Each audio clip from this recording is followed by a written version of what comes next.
নিয়ে আমাদের এলাকায় মনে হয় 15-16 বার পানি চলে আসছে।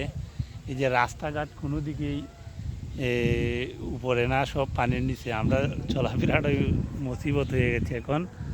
এই যে দেখেন চতুর্দিকে শুধু খালি পানি আর পানি।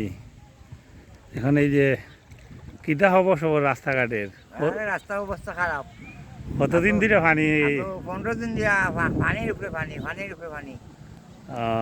চলাফেরা খুবই অসুবিধা হয়। যেমন খুব কষ্ট করে চলতেছি। যাই হোক, এখন যে পানিটা আমাদের এলাকায় বেশি সব সময় পানি হয়, অল্প বৃষ্টিতেই পানি ভেসে যায় রাস্তা।